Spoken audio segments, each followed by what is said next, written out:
नमस्कार, आप देख रहे हैं MKN न्यूज है। प्रीति शर्मा आपके साथ। बुलेटिन की शुरुआत उत्तराखंड से करते हैं, जहां पर राजधानी देहरादून में नगर निगम की एक बैठक 4 महीनों के बाद आयोजित की गई, जिसमें 17 प्रस्तावों पर चर्चा की जानी है। बैठक में प्रस्ताव के दौरान अचानक एक महिला पार्षद द्वारा उनके वार्ड का नाम परिवर्तित करने पर उनकी सहमति न लेने को लेकर पार्षद ने आपत्ति दर्ज करवाई। उनके द्वारा शहीद राजेश रावत को पत्थरबाज करार देते हुए कहा गया कि जो व्यक्ति लोगों पर पत्थर फेंकता हो वो उसके नाम पर शहीदी दर्ज कराना गलत बात है। इस बात को लेकर बीजेपी के तमाम पार्षद हंगामा करने लगे और महिला पर दबाव बनाते हुए भारत माता की जय का नारा लगाने लगे।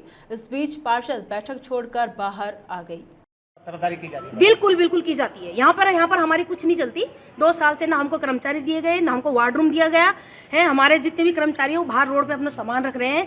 वो बेचारे परेशान होकर कहाँ रखे। कब से मैंने एप्लीकेशन दे रखी, मेरे पास एप्लीकेशन अभी भी पड़ी हुई है, आप खुद देख सकते हो।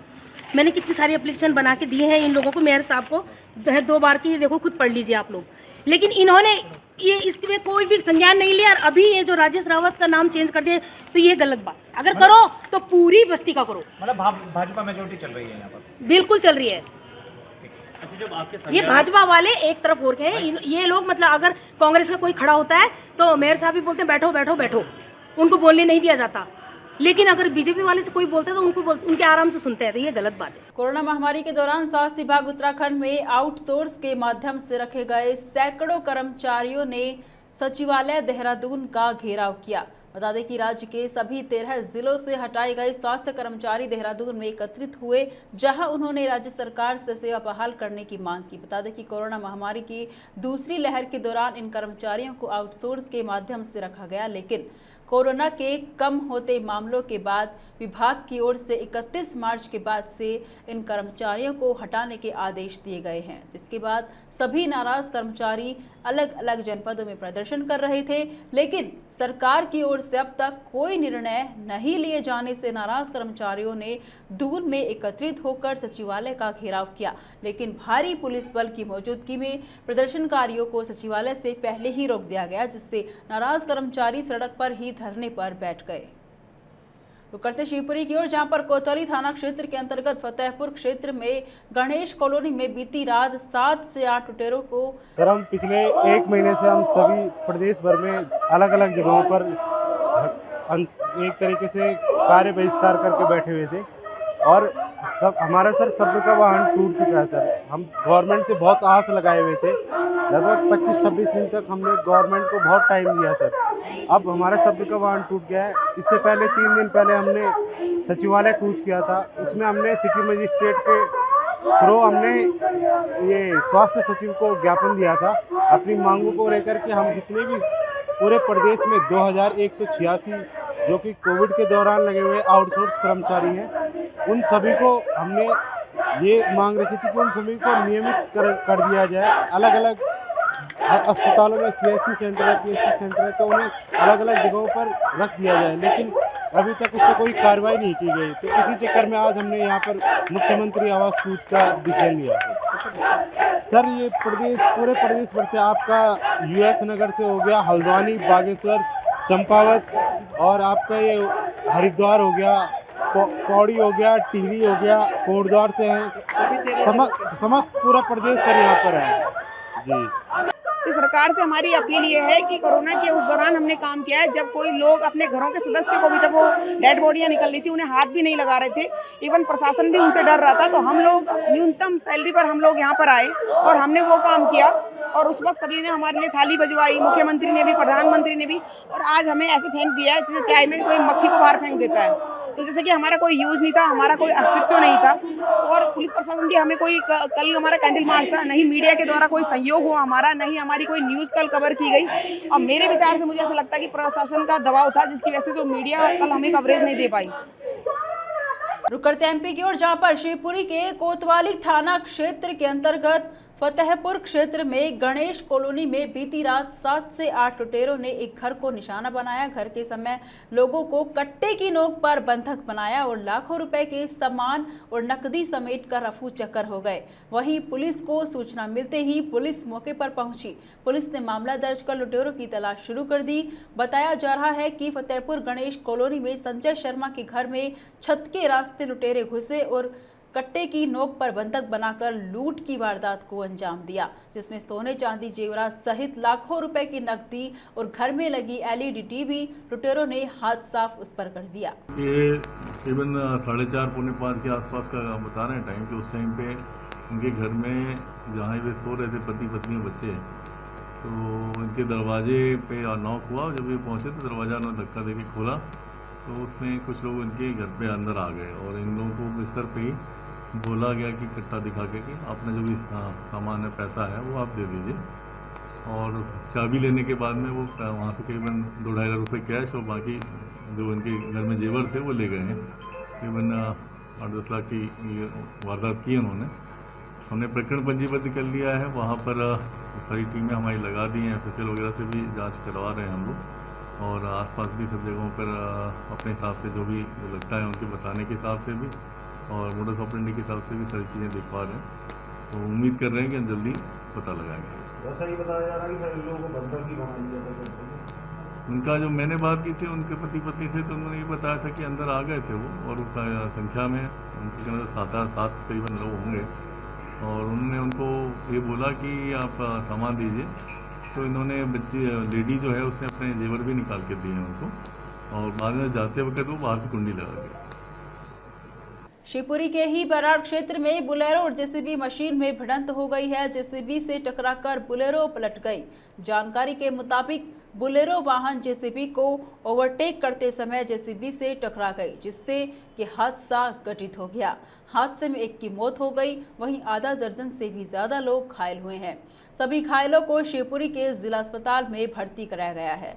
सभी लोग शिवपुरी में आयोजित शादी समारोह में शामिल होने के बाद सबलगढ़ लौट रहे थे। तो करते छत्तीसगढ़ की ओर, जहां पर चिंतन शिविर में स्वास्थ्य मंत्री TS सिंहदेव को बड़ी जिम्मेदारी मिली है, जिस पर स्वास्थ्य मंत्री ने कहा है कि आज अचानक से जानकारी मिली है कि 13 से 15 को हो रहे चिंतन शिविर में कृषि नीति के संबंध में प्रस्ताव में सहमति बनी है और जिम्मेदारी मुझे दी गई है, उसका निर्वहन साथ में करेंगे। ये अचानक आज जानकारी आई कि 13 से 15 जो चिंतन शिविर हो रहा है तो उसमें कृषि नीति के संबंध में प्रस्ताव में भूपेंद्र सिंह हुड्डा जी की अगुवाई में जो कमेटी बनी है उसमें सदस्य बनाया गया है। तो मैं भूपेंद्र सिंह जी से भी संपर्क करूंगा और जो जिम्मेदारी होगी उसका निर्वहन हम लोग साथ में करेंगे। करते देहरादून की ओर, जहां पर पूर्व नेता प्रतिपक्ष और कांग्रेस विधायक प्रीतम सिंह ने बीजेपी में जाने की अटकलों को खारिज कर दिया है। साथ ही उन्होंने इस्तीफा देने की खबर के पीछे साजिश का अंदेशा भी जताया है। सोमवार को प्रीतम सिंह ने मीडिया से मुखातिब होकर ये जानकारी दी है। उन्होंने कहा है कि उनके कांग्रेस विधायक के रूप में इस्तीफा देने की खबर चलाने वाले 3 पोर्टलों के खिलाफ मानहानि का नोटिस दिया है और मुकदमा दर्ज कराया जा रहा है। उन्होंने इसके पीछे साजिश का अंदेशा भी जताया। इस मौके पर उनके साथ प्रदेश अध्यक्ष करण माहरा भी मौजूद रहे। विधायक प्रीतम सिंह ने कहा कि कांग्रेस ने मेरे परिवार को हमेशा सम्मान दिया है। 7 बार मेरे पिताजी विधायक रहे और 6 दफा कांग्रेस के टिकट पर मुझे विधायक बनने का मौका मिला। इसके बाद भी मेरे भाजपा में जाने की अफवाह फैलाकर कुछ लोग कांग्रेस को ही कमजोर कर रहे हैं। कि मैं इसका पोषक नहीं जो है तो फिर वो देखिए ये अगर हम इस तरीके से कहेंगे कि गढ़वाल का और कुमाऊं का, अरे भाई अब भी ये कहो कि जिसको जिम्मेदारी देनी है वो योग्य होना चाहिए, चाहे वो कुमाऊं का हो, चाहे गढ़वाल का हो, चाहे वो हरिद्वार का हो, चाहे उधम सिंह नगर का हो। नेता उत्तराखंड का होना चाहिए। नेता उत्तराखंड का होना चाहिए। सर, तो ये मान लें कि अब गढ़वाल, कुमाऊं, ब्राह्मण, राजपूत कांग्रेस में सब खत्म। नहीं, देखिए मैं बड़ा स्पष्ट करना चाहता हूँ, मैं इसका ध्वजवाहक नहीं हूँ। मैं इस बात को मानने वाला व्यक्ति नहीं हूँ कि हम ठाकुर ब्राह्मण इस तरीके की राजनीति करें। इस तरीके की राजनीति। मैं इसका ध्वजवाहक नहीं हूँ, मैं इसका समर्थक नहीं हूँ। लेकिन हाँ, ये बात समय समय पर उठती रहती है कि साहब गढ़वाल से भी बना दो, कुमाऊं से भी बना दो, ठाकुर को भी बना दो, क्या नाम ब्राह्मण को भी बना दो। ये बातें होती है। क्षेत्रीय संतुलन साधने की जो पार्टी के हमारी भाषा ऐसी होगी आपकी तरफ से लगाएंगे नहीं, उन्होंने आपने प्रश्न वाजिब किया है। और प्रीतम सिंह जी की या किसी भी शीर्ष नेतृत्व में जो हमारे बड़े पदाधिकारी रहे हैं, अध्यक्ष भी रहे हैं और सीएलपी भी रहे हैं, वैसा उनकी चिंता वाजिब है। परिवार में अगर कोई बात उठती है तो उस बात का समाधान होना चाहिए। और मैंने भी ये बात हाईकमान को कही है कि प्रीतम सिंह जी की जो चिंताएं हैं उस पर उनसे बैठ के चर्चा होनी चाहिए। क्योंकि बैठक का स्वरूप नहीं था, जिस दिन ये समीक्षा बैठक हुई उसमें इंडिविजुअल लोगों से पूछा गया था और क्या चीज़ जिस निकल के जो गई वो हम लोगों को बताई गई। प्रीतम सिंह जी ने कहा है कि गुटबाजी का आरोप लगा है, तो ये बताया जाना चाहिए कि उनकी तरफ से क्या गलती हुई है या मेरी तरफ से क्या गलती हुई है, तीसरे की तरफ से क्या गलती हुई है। उसमें जैसे ही परिस्थितियाँ अनुकूल होंगी, प्रीतम सिंह जी और हाईकमान की बैठक होगी, उसमें प्रीतम सिंह जी अपनी बात रखेंगे और वहाँ से जो भी बातें होंगी वो आप सब तक भी पहुँचेंगी, इसमें कोई शक नहीं। रुक करते उत्तराखंड की ओर, जहां पर उधम सिंह नगर के खटीमा कोतवाली क्षेत्र के झनकट कस्बे में 6 अप्रैल को हुए बैंक लूट वारदात मामले का खटीमा पुलिस ने खुलासा कर दिया है। एसएसपी उधम सिंह नगर मंजूनाथ ने खटीमा कोतवाली पहुंची, जहां इस लूट की वारदात का खुलासा किया। वहीं लूट की वारदात में शामिल 3 आरोपियों में से 2 आरोपियों को गिरफ्तार कर लगभग 1,70,000 की राशि को बरामद कर लिया गया। बता दें कि बीते 6 अप्रैल को खटीमा कोतवाली क्षेत्र के झनकट कस्बे में स्थित बैंक ऑफ बड़ौदा शाखा में दिन दहाड़े बैंक कर्मियों को गन पॉइंट पर रखकर 4 लाख से अधिक की राशि की लूट की वारदात को अंजाम दिया गया। 20 दिन बाद ये खुलासा कर दिया गया। पुलिस एमओजी सर्विलांस टीम सहित विभिन्न थानों की पुलिस टीम ने 20 दिन की लंबी कसरत के बाद मुख्य लूट के आरोपियों को दबोचने में सफलता प्राप्त कर 100 से भी अधिक सीसीटीवी देखने के उपरांत हमको ये जानकारी में आया है कि कुल मिला के ये लोग 3 थे। 2 तो केवल बैंक के अंदर गए थे, तीसरा आदमी बिल्कुल बाहर रखी कर रहा था, एक मोटरसाइकिल में आए हुए थे और केवल पगडंडी और कच्ची सड़क और मिट्टी वाले सड़क को यूज करते करते वो जंगल और नदी के रास्ते से पीलीभीत होते हुए, पीलीभीत की भी आउटस्कर्ट से होते हुए बरेली तक जाते हैं। तो बरेली में एक होटल में जाके जब रुकते हैं, वहां पर इन सभी की आइडेंटिफिकेशन हो गया है। कुल मिला के इस वारदात में 3 लोग थे इस वारदात को अंजाम देने वाला है।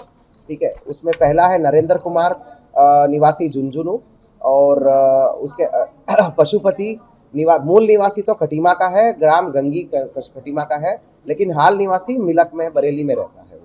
लेकिन एक और तीसरा अपराधी है, उसका नाम है ललित मानवेंद्र सिंह, वो भी जिला झुंझुनू का रहने वाला है। ये इसमें पशुपति जो है वो यहाँ का ब्रेन है इस क्राइम का, आप ये मान लीजिए आयोजक करता है, दिमाग है और बेसिकली प्लानिंग करने में, आयोजन करने में, तरक्की करने में यही है। तो 2 लोगों की अरेस्टिंग हुआ है, इसमें पशुपतिनाथ है और दूसरा है हमारा नरेंद्र कुमार है। तो दोनों पे एक तमंचा भी मिला है और घटना में प्रयुक्त हुआ है तमंचा मिला है और घटना में प्रायोजित मतलब उपयोग किया गया मोटरसाइकिल बरामद हुआ है। एक आदमी पे 1.5 लाख रुपए कैश मिला है, दूसरे आदमी पे 20,000 रुपए कैश मिला है। तो तीसरा आदमी जो फरार है उसकी दबिश के लिए हमने लगातार टीमें भी भेज रखे हैं और अभी भी कार्यरत है। तीसरा ललित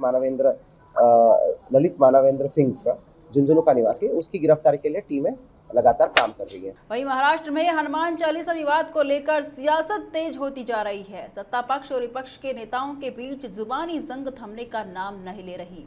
इसी क्रम में आज फडणवीस ने कहा कि हनुमान चालीसा महाराष्ट्र में नहीं बोली जाएगी तो क्या पाकिस्तान में बोली जाएगी? इनको हनुमान चालीसा से इतनी नफरत क्यों है? हम सारे हनुमान चालीसा बोलेंगे, अगर सरकार में हिम्मत है तो हमारे ऊपर राजद्रोह का केस लगाकर दिखाए। फडणवीस ने कहा कि हमारा मानना है कि हिटलर शाही से संघर्ष होता है, संवाद नहीं। अगर इस प्रकार की प्रवृत्ति यहाँ पर चलेगी तो हम भी उसका मुकाबला डटकर करेंगे। हम गृह मंत्री की बैठक में जाकर क्या करेंगे, क्योंकि इस बैठक में तो खुद मुख्यमंत्री भी शामिल नहीं होंगे। रुक करते हैं राजस्थान की ओर, जहाँ पर मुख्यमंत्री अशोक गहलोत पर सचिन पायलट के समर्थक नेता आचार्य प्रमोद कृष्णम ने निशाना साधा। उन्होंने ट्वीट कर कहा कि इस्तीफा देने से पहले इस्तीफे की धमकी देना हाईकमान को ब्लैकमेल करने जैसा है। मुख्यमंत्री जी आचार्य प्रमोद कृष्णम के इस ट्वीट को कांग्रेस में खिंचातान बढ़ने का संकेत माना जा रहा है। गहलोत ने 2 दिन पहले कार्यक्रम में बयान दिया था कि मेरा इस्तीफा सोनिया गांधी के पास पड़ा हुआ है। ये पहला मौका नहीं है जब पायलट समर्थक आचार्य प्रमोद कृष्णम ने सीएम अशोक गहलोत को निशाने पर लिया। इससे पहले भी प्रमोद कृष्णम सचिन पायलट को मुख्यमंत्री बनाने की मांग खुलकर उठाते रहे हैं। इस बार पायलट को सीएम बनाने की जगह गहलोत के बयान को लेकर उन्हें निशाने पर लिया गया है। पिछले गुरुवार को सचिन पायलट की सोनिया गांधी से मुलाकात के बाद पीके फॉर्मूले पर युवा नेताओं को आगे लाने और राजस्थान में सीएम बदलने की चर्चाएं चली। इन चर्चाओं को गहलोत ने अफवाह बताते हुए खंडन किया। दिल्ली एनसीआर के स्कूलों में कोरोना संक्रमण लगातार बढ़ रहा है। गाजियाबाद के स्वास्थ्य विभाग ने सोमवार सुबह रिपोर्ट जारी करके बताया कि 49 स्कूल कॉलेज में 75 छात्र और 12 शिक्षक अब संक्रमित मिले हैं। इन 49 में से अकेले 24 स्कूल सिर्फ गाजियाबाद के हैं, बाकी दिल्ली नोएडा के हैं। चूंकि ये सभी संक्रमित 87 छात्र शिक्षक गाजियाबाद के रहने वाले हैं, इसलिए गाजियाबाद के स्वास्थ्य विभाग ने इन सभी को अपने डेटा में जोड़ा, जबकि अकेले नोएडा में ही 200 छात्र अब तक संक्रमित हो चुके हैं। यहाँ पिछले 24 घंटे में 18 नए छात्र संक्रमित मिले। रुक करते उत्तराखंड की ओर, जहाँ पर मुख्यमंत्री पुष्कर सिंह धामी ने सोमवार को सचिवालय से वीडियो कॉन्फ्रेंस के माध्यम से नीति आयोग द्वारा आयोजित नवोन्मेषी कृषि कार्यक्रम के प्रतिभाग करते हुए कहा कि उत्तराखंड में इकोलॉजी और इकोनॉमी में कैसे आदर्श समन्वय स्थापित हो, इस दिशा में राज्य सरकार लगातार काम कर रही है। राज्य सरकार ने राज्य में सकल पर्यावरणीय उत्पाद जीईपी को लागू किया है, जो जीडीपी को निर्धारित करने के प्रचलित मॉडल के साथ लागू किया गया। मुख्यमंत्री ने कहा कि राज्य में नेशनल हॉर्टिकल्चर मिशन के अंतर्गत विश्व स्तरीय पौधशालाओं की स्थापना चाय के विकास के लिए उत्तराखंड की चाय को वैश्विक पहचान दिलाने, जल संरक्षण हेतु काश्तकारों को प्रोत्साहित कर रेन हार्वेस्टिंग टैंकों के व्यापक स्तर पर निर्माण और सब्जी और पुष्प उत्पादन हेतु पॉली हाउस को बढ़ावा देने का प्रयास किया जा रहा है, जिसमें नीति आयोग और केंद्र सरकार से मदद ली जाएगी।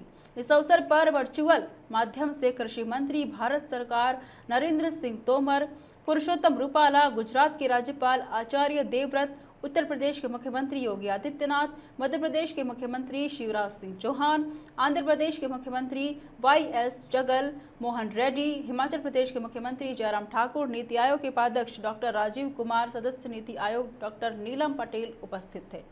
रुक करते हैं उत्तराखंड की ओर, जहां पर उधम सिंह नगर जिले की किच्छा तहसील क्षेत्र के अंतर्गत चल रहे खनन के अवैध कारोबार पर एक बार फिर एसडीएम कौस्तुभ मिश्रा ने 1 सप्ताह के भीतर 5 जेसीबी मशीन और 1 दर्जन से अधिक डंपरों पर कार्रवाई की। बता दें कि एसडीएम द्वारा की जा रही कार्रवाई ने खनन माफियाओं में हड़कंप मचा दिया है।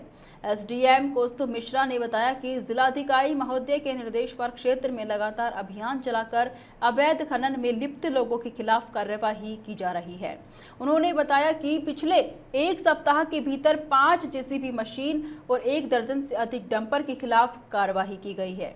अवैध रूप से खनन करने वाले और कानून का उल्लंघन करने वालों के खिलाफ आगे भी इसी तरह से हमारी कार्यवाही लगातार चलती रहेगी। के निर्देश पर कार्रवाई की जा रही है। जिलाधिकारी महोदय की तरफ से निर्देश दिए गए थे कि सख्ती से अवैध खनन के खिलाफ जो है कार्रवाई करनी है। उसी क्रम में लगातार जो टीमें बनाई गई हैं, 2 अलग अलग टीमें बनाई गई हैं स्पेशली खनन को रोकने के लिए, और लगातार कार्रवाई चल रही है। विगत समय में लगभग 5 के आसपास अलग अलग स्थानों से जेसीबी पकड़ी गई हैं।